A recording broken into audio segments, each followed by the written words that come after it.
প্রিয় দেশবাসী, আজ বাংলাদেশ একটি গভীর সংকটময় মুহূর্তের মধ্য দিয়ে যাচ্ছে।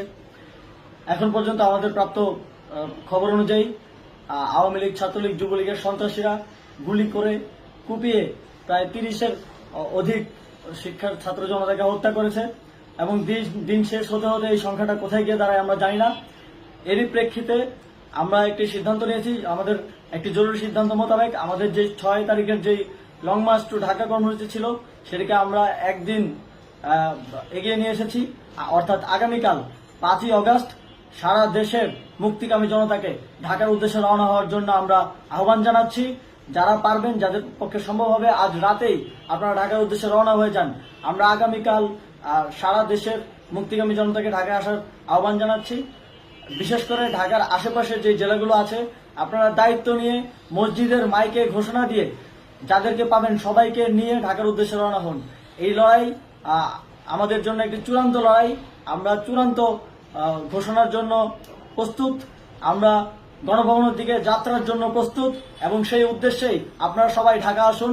আমরা আপনাদের সবাইকে নিয়ে আমাদের চূড়ান্ত দাবি আদায়ে এগিয়ে যাব।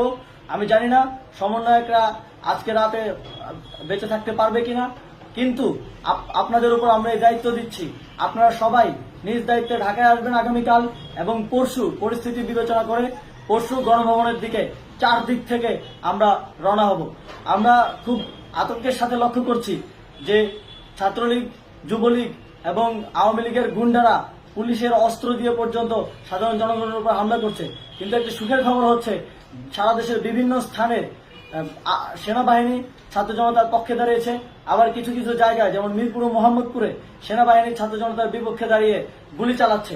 আমরা সেনাবাহিনীর প্রতি আহ্বান জানাতে চাই, আপনারা এদেশের নাগরিক এবং আপনারা এদেশের নিরাপত্তার দায়িত্বে আছেন, এদেশের জনগণের যানবাহনের নিরাপত্তার দায়িত্বে আছেন।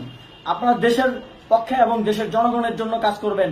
কোনো খুনি সরকারের জন্য, কোনো খুনি রাজনৈতিক দলের জন্য কাজ করবেন না। এটি এদেশের জনগণ আপনাদের থেকে প্রত্যাশা করে। আমাদের এই আন্দোলনে সম্পূর্ণ সমর্থন দিয়ে হয় নিরপেক্ষ থাকুন, অথবা এই খুনি বাহিনীকে, সরকারের খুনি বাহিনীকে প্রতিহত করুন, তাদেরকে যথাযথ শাস্তির আওতায় নিয়ে আসুন। যেই কারফিউ সরকারের পক্ষ থেকে ঘোষণা করা হয়েছে, আমরা স্পষ্টভাবে বলতে চাই, সেনাবাহিনী এই ধরনের কোনো কারফিউ বাস্তবায়নের জন্য মাঠে না নামে। যদি মাঠে নামে তাহলে সেনাবাহিনী স্পষ্টভাবে অফিসিয়ালি জনতার বিরুদ্ধে দাঁড়াবে। আমরা চাই না সরকারের এই ষড়যন্ত্রে সেনাবাহিনী পা দিক। সেনাবাহিনীকে জনতার বিরুদ্ধে দাঁড়ানোর যে ষড়যন্ত্র সরকার রচনা করছে সেটিতে সেনাবাহিনী পা দিবে না, এই বিশ্বাস আমরা রাখতে চাই। আওয়ামী লীগ আজ সারা দেশে তাদের খুনি বাহিনীকে নামিয়ে দিয়েও ছাত্র জনতার প্রতিরোধের মুখে টিকতে পারেনি। রাজপথের পরাজিত শক্তি হিসেবে তারা সেনাবাহিনী সহ অন্যান্য বাহিনীকে আমাদের বিরুদ্ধে কাজে লাগানোর চেষ্টা করছে।